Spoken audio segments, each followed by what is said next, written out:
हम सब ने वो हॉलीवुड की वॉर फिल्में देखी है ना, हाँ बिल्कुल। जहाँ एक बहुत बड़ा सा हल्के अंधेरे वाला कमरा होता है। हाँ बिल्कुल, जिसे वो लोग सेंट्रल कमांड कहते हैं। एग्जैक्टली हाँ। और सामने एक विशाल दीवार जितनी बड़ी स्क्रीन होती है जिस पर रडार के सिग्नल ब्लिंक कर रहे होते हैं।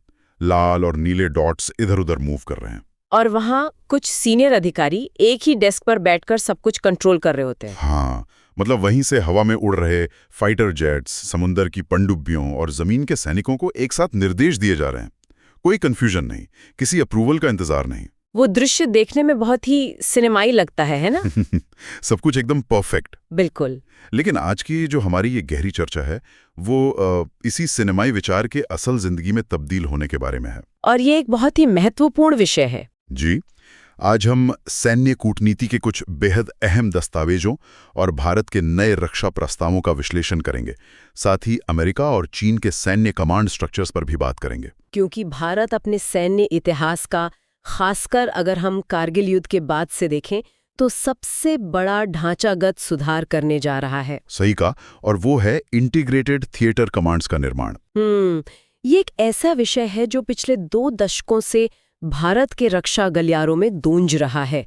और देखिए, जब हम थिएटर कमांड्स की बात करते हैं ना, तो ये सिर्फ सेना की वर्दियों या दफ्तर बदलने के बारे में नहीं है। तो फिर ये मुख्य रूप से किस बारे में है? ये इस बारे में है कि युद्ध के मैदान में असल में फैसले कैसे लिए जाते हैं। जो हॉलीवुड का दृश्य हमने अभी सोचा, उसे सैन्य भाषा में यूनिफाइड कमांड स्ट्रक्चर कहा जाता है। अच्छा, यूनिफाइड कमांड स्ट्रक्चर। हाँ, और भारत अब इसी दिशा में कदम बढ़ा रहा है। हमें ये समझना होगा कि हमारा जो मौजूदा सैन्य ढांचा है वो दशकों पुराना है। मतलब आज के दौर में जहां युद्ध का तरीका पूरी तरह से बदल चुका है, वहां ये नए ढांचे की जरूरत कोई विकल्प नहीं है। बिल्कुल नहीं, ये एक रणनीतिक मजबूरी बन गई है। तो इस पूरी तस्वीर को समझने के लिए मुझे लगता है कि हमें सबसे पहले उस घटना की तरफ देखना चाहिए जिसने इसके लिए एक उत्प्रेरक यानी एक कैटलिस्ट का काम किया। आप ऑपरेशन सिंदूर की बात कर रहे हैं ना? हाँ, दस्तावेजों में ऑपरेशन सिंदूर का जिक्र बार बार आता है। पहलगाम आतंकी हमले के बाद जिस तरह से भारतीय सेनाओं ने प्रतिक्रिया दी थी, वो सच में हैरान करने वाली थी। उस वक्त का जो कोऑर्डिनेशन था वो काबिले तारीफ था। बिल्कुल, एक तरफ वायुसेना के फाइटर जेट्स उड़ान भरते हैं और सैटेलाइट फुटेज की मदद से मुरीदके और बहावलपुर में आतंकी ठिकानों पर एकदम सटीक बमबारी करते हैं। और ठीक उसी वक्त समंदर में एक अलग ही लेवल का दबाव बनाया जा रहा था। हाँ, नौसेना का रोल भी तो था उसमें। बिल्कुल, भारतीय नौसेना ने अरब सागर में अपने नेवल एसेट्स के जरिए इस कदर घेराबंदी कर दी थी कि कराची पोर्ट पर एक तरह का ब्लॉकेड बन गया था। मतलब ऐसा खौफ पैदा हो गया था कि भारत शायद समुद्री रास्ते से कोई बड़ा हमला करने वाला है। हाँ, और ये अपने आप में एक बहुत बड़ा मनोवैज्ञानिक दबाव था दुश्मन पर। और जमीन पर थल सेना भी पूरी तरह से मुस्तैद थी। मतलब लाइन ऑफ कंट्रोल पर टुकड़ियां इस तरह से तैनात थी कि दुश्मन चाहकर भी कोई घुसपैठ ना कर सके। तीनों सेनाएं एक साथ एक ही लक्ष्य के लिए काम कर रही थीं। हवा में हमले, समंदर में ब्लॉकेड और जमीन पर सुरक्षा। लेकिन यहाँ पर मैं थोड़ा रुकना चाहूंगा। मतलब मैं यहाँ थोड़ा कंफ्यूज हूँ। बताइए, क्या कंफ्यूजन है? देखिए, जो तस्वीर स्रोतों में दर्ज है उसके हिसाब से तो हमारी सेनाएं पहले से ही कमाल का काम कर रही हैं। अगर हमारी थल सेना, वायुसेना और नौसेना ने ऑपरेशन सिंदूर में इतना बेहतरीन तालमेल दिखाया, मान लीजिए जैसे एक बहुत ही शानदार ऑर्केस्ट्रा हो जहां हर कोई अपनी धुन बिल्कुल सही समय पर बजा रहा है। हाँ, वो एक परफेक्ट सिम्फनी की तरह था। तो फिर इस पूरे ढांचे को जड़ से बदलने की जरूरत ही क्या है? अगर सिस्टम पहले से ही काम कर रहा है तो ये नए इंटीग्रेटेड थिएटर कमांड की बहस कहां से आ गई? आपका सवाल बहुत लाजमी है, लेकिन इसका जवाब आपके उस ऑर्केस्ट्रा वाले उदाहरण में ही छिपा है। वो कैसे? ऑपरेशन सिंदूर में हमने जो देखा वो उस ऑर्केस्ट्रा का सबसे बेहतरीन प्रदर्शन था, लेकिन वो रोजमर्रा की सच्चाई नहीं है, वो एक अपवाद था। अच्छा, मतलब वो हमेशा ऐसा नहीं होता? नहीं, दिक्कत यह है कि हमारे उस ऑर्केस्ट्रा में जो अलग अलग साजिंदे हैं, यानी हमारी थल सेना, वायुसेना और नौसेना, वे अलग अलग शीट म्यूजिक पढ़ रहे हैं। ओह, और उनके कंडक्टर भी अलग अलग हैं। बिल्कुल, हमारा मौजूदा स्ट्रक्चर बहुत ही बटा हुआ है, जिसे हम फ्रैगमेंटेड कहते हैं। हर सेना की अपनी अलग चेन ऑफ कमांड है, अपनी अलग हायरार्की है। तो इस बटे हुए होने का जमीनी स्तर पर या युद्ध के मैदान में क्या असर पड़ता है? क्या इसका मतलब यह है कि वे एक दूसरे से बात नहीं करते? बात करते हैं, लेकिन जिस तरीके से करते हैं वो बहुत समय बर्बाद करने वाला है। चलिए इसे एक बहुत ही सटीक और वास्तविक उदाहरण से समझते हैं। हाँ, प्लीज। मान लीजिए कि चीन के साथ हमारे पूर्वी बॉर्डर पर कोई अचानक टकराव हो जाता है और वहां हमारे थल सेना के जवानों को तुरंत हवाई मदद की जरूरत है। ठीक है। अब मौजूदा ढांचे में क्या होगा? उस इलाके की जिम्मेदारी थल सेना के ईस्टर्न कमांड की है, जिसका हेडक्वार्टर कोलकाता में है। सही। लेकिन उसी इलाके में वायुसेना का जो ऑपरेशंस देखता है वो सेंट्रल ईस्टर्न कमांड है, और वो शिलोंग में बैठा है। रुको एक मिनट, मतलब जमीन पे लड़ने वाले सैनिक का बॉस कलकत्ता में है और जो फाइटर जेट्स उसकी मदद के लिए आने हैं उनका बॉस शिलोंग में है। ठीक यही समस्या है।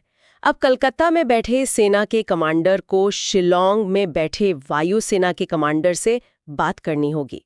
और वे दोनों एक ही बॉस को रिपोर्ट नहीं करते होंगे। एकदम सही। दोनों की चेन ऑफ कमांड सीधे दिल्ली जाती है, अपने अपने सेना प्रमुखों के पास। ओह, तो अप्रूवल की एक लंबी प्रक्रिया शुरू हो जाती होगी। हाँ, फाइलें या संदेश एक हेडक्वार्टर से दूसरे हेडक्वार्टर जाते हैं, और इसमें जो सबसे कीमती चीज खर्च होती है वो है समय। इससे हमारा रिस्पॉन्स टाइम बहुत धीमा हो जाता है। अगर मैं इसे सही समझ रहा हूं, तो जब तक हम आपस में मीटिंग करके ये तय करेंगे कि हवाई हमला करना है या नहीं, तब तक तो दुश्मन अपनी चाल चल चुका होगा और हमारे सैनिक नुकसान उठा चुके होंगे। आधुनिक युद्ध अब महीनों या हफ्तों में नहीं लड़े जाते, वे घंटों और मिनटों में तय हो जाते हैं। ये तो बहुत बड़ा रिस्क है ना? अगर आपके पास जानकारी है लेकिन आदेश देने का ढांचा इतना जटिल है कि उसे जमीन पर उतरने में घंटों लग जाएं, तो उस जानकारी का कोई फायदा नहीं। ये वाकई सोचने वाली बात है। और आपको पता है, भारत जैसी विशाल सेना वाले देश में मौजूदा समय में सिर्फ 2 ही ट्राई सर्विस कमांड है। रुको, सिर्फ 2? इतनी बड़ी सेना, इतने सारे मोर्चे, और तीनों को मिलाकर काम करने वाले सिर्फ 2 कमांड? हाँ, और वो भी बहुत ही सीमित दायरे वाले हैं।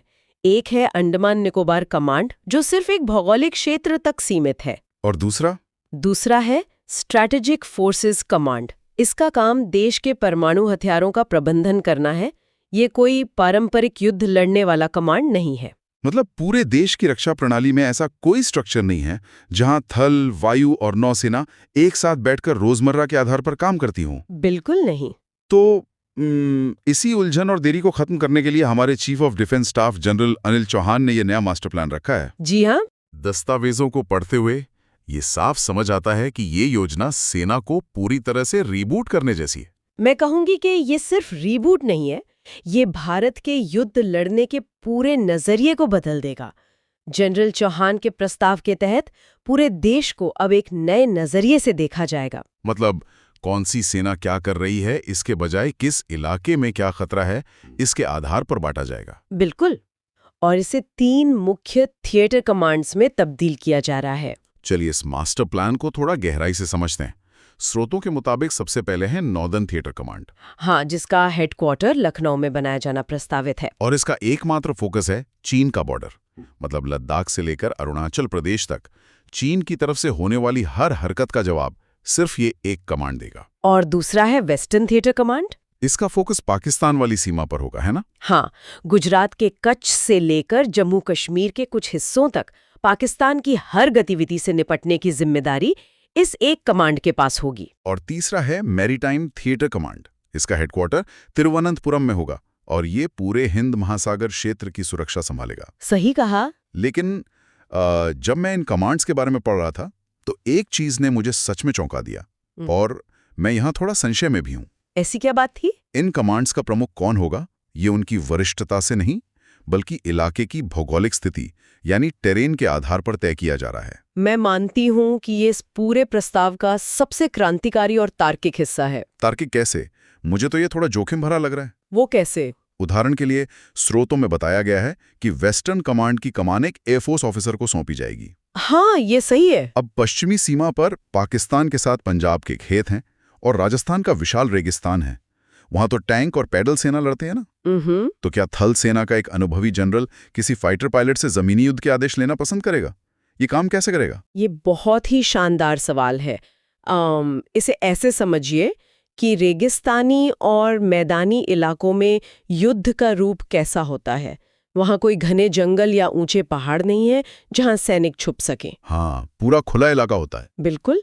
तो खुले रेगिस्तान में जो सेना आसमान पर कब्जा कर लेती है, जमीन का युद्ध उसी के पक्ष में चला जाता है। अच्छा, मतलब बिना एयर सपोर्ट के दुश्मन के टैंकों को आगे बढ़ने से रोकना लगभग असंभव है। एकदम सही।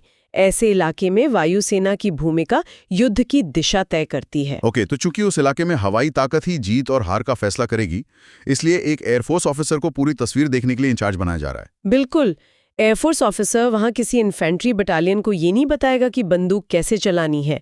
उसका काम है पूरे युद्ध क्षेत्र को ऑर्केस्ट्रेट करना। मतलब जो वो इंचार्ज होगा, तो थल सेना के टैंक, वायुसेना के लड़ाकू विमान, सबकी कमान एक साथ उसके पास होगी। हाँ, उसे किसी दूसरे दफ्तर से एयर सपोर्ट मांगने की जरूरत नहीं पड़ेगी। वो खुद तय करेगा कि कहाँ बम गिराने हैं और उसी पल टैंकों को आगे बढ़ने का आदेश देगा। ये तो बहुत ही लॉजिकल है। और इसी तर्क से नॉर्दर्न कमांड, जो चीन का बॉर्डर संभालेगा, वहां की भौगोलिक स्थिति बहुत दुर्गम है। हाँ, ऊंचे पहाड़, खाइयां, जहां वायुसेना का प्रभाव मौसम के कारण अक्सर सीमित हो जाता है। वहां युद्ध मुख्य रूप से पैदल सेना का होगा, इसलिए उस कमांड का नेतृत्व एक आर्मी ऑफिसर करेगा। बिल्कुल। और मैरीटाइम कमांड का नेतृत्व स्वाभाविक रूप से एक नेवल ऑफिसर करेगा। लेकिन यहाँ जो सबसे बड़ी बात है वो ये है कि ये कमांडर किसी एक सेना के नहीं रह जाएंगे। मतलब वो सिर्फ आर्मी या नेवी के नहीं कहलाएंगे? नहीं। जब कोई नॉर्दर्न या वेस्टर्न कमांडर कुर्सी पर बैठेगा तो उसकी वर्दी चाहे जिस भी रंग की हो, वो थिएटर कमांडर कहलाएगा। और उसके आदेश को तीनों सेनाओं को उसी तेजी से मानना होगा। एकदम सही। ये सच में एक बहुत बड़ा शिफ्ट है। लेकिन एक सवाल और जहन में आता है, जब हम इतना बड़ा बदलाव कर रहे हैं तो क्या हम वैश्विक स्तर पर सबसे आगे हैं या हम इस रेस में पीछे चल रहे हैं? सच कहूं तो हम इस मामले में काफी देर से जाग रहे हैं। अच्छा। बाकी देश हमसे आगे हैं। जी, और हमें ये कदम क्यों उठाना पड़ रहा है, इसका सबसे बड़ा कारण हमारा पड़ोसी चीन है। 2016 में ही चीन की पीपल्स लिबरेशन आर्मी ने अपना पूरा ढांचा बदल दिया था। 2016? यानी वे सिस्टम में हमसे करीब एक दशक आगे हैं? हाँ, 2016 से पहले चीन के पास 7 अलग-अलग मिलिट्री रीजन हुआ करते थे। उनकी हालत भी काफी हद तक वैसी ही थी जैसी आज हमारे अलग-अलग कमांड्स की हैं।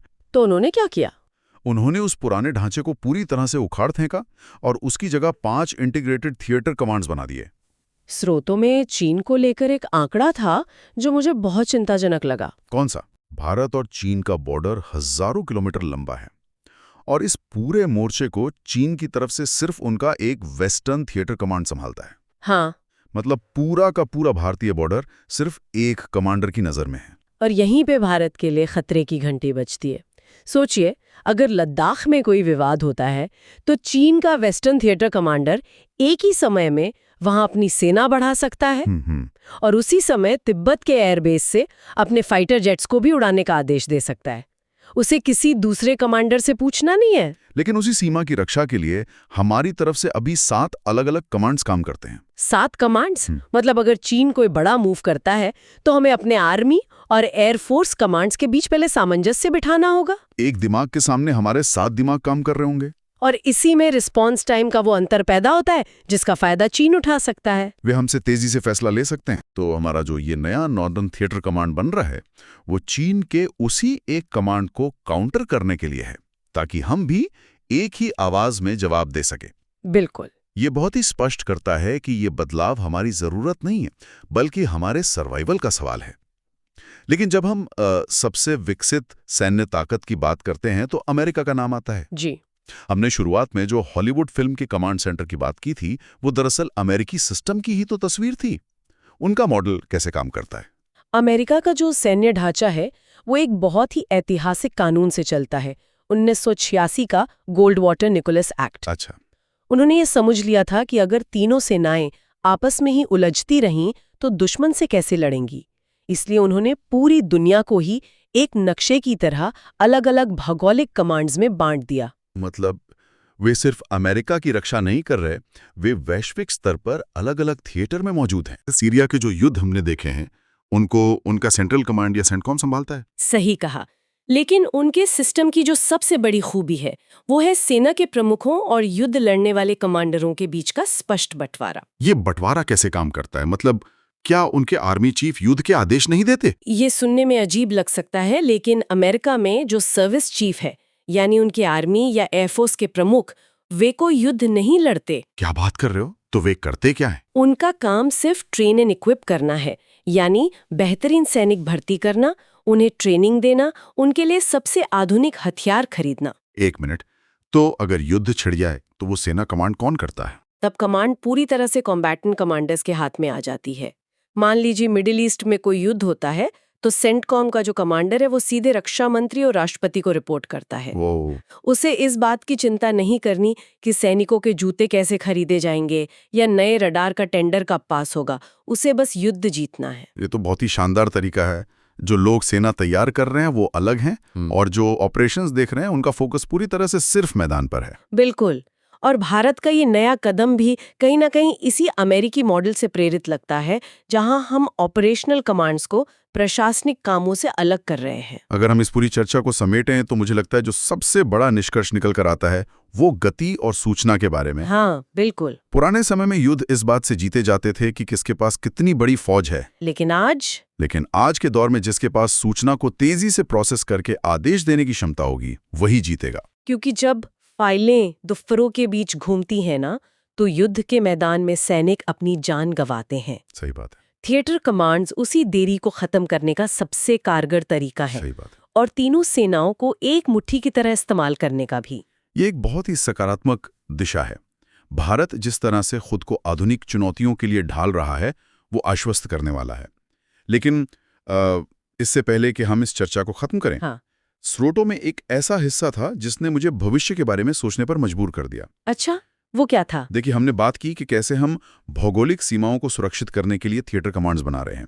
उत्तर के पहाड़ों के लिए नॉर्दर्न, समुद्र के लिए मैरीटाइम। हाँ, ये सब भौतिक सीमाएं हैं जिन्हें हम नक्शे पर देख सकते हैं। बिल्कुल। लेकिन प्रस्ताव में यह भी बताया गया है कि भारत स्पेस और साइबर के लिए भी अलग कमांड्स बना रहा है। जी, वो विषय आधारित कमांड्स होंगे। लेकिन जरा इसके निहितार्थ पर सोचिए।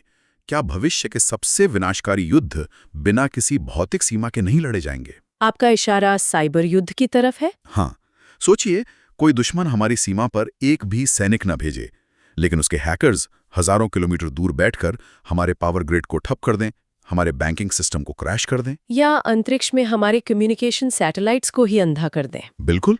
तब क्या ये पहाड़ और समंदर वाली सीमाएं कोई मायने रखेंगी? क्या साइबर और स्पेस की इस दुनिया में ये पारंपरिक भौगोलिक कमांड्स पूरी तरह से अप्रासंगिक नहीं हो जाएंगी? ये सच में एक बहुत ही गंभीर विचार है ना? शुरुआत में हमने हॉलीवुड फिल्म के जिस सेंट्रल कमांड वाले कमरे की कल्पना की थी, शायद भविष्य का कमांड रूम वैसा हो ही ना। शायद वहां जनरलों की फौज ही ना हो। हाँ, शायद बस एक शांत सा कमरा हो जहां कुछ कोडिंग करने वाले लोग बैठे हों, जो बिना एक भी गोली चलाए सिर्फ कुछ कीबोर्ड स्ट्रोक से दुश्मन की पूरी अर्थव्यवस्था को पंगु बना दे। ये हमें इस बात पे सोचने को मजबूर करता है कि क्या हम कल के युद्ध के लिए तैयार हो रहे हैं या परसों के युद्ध के लिए। बिल्कुल। और इसी सवाल के साथ हम आज की इस गहरी चर्चा को यहीं विराम देते हैं। सोचने के लिए बहुत कुछ है।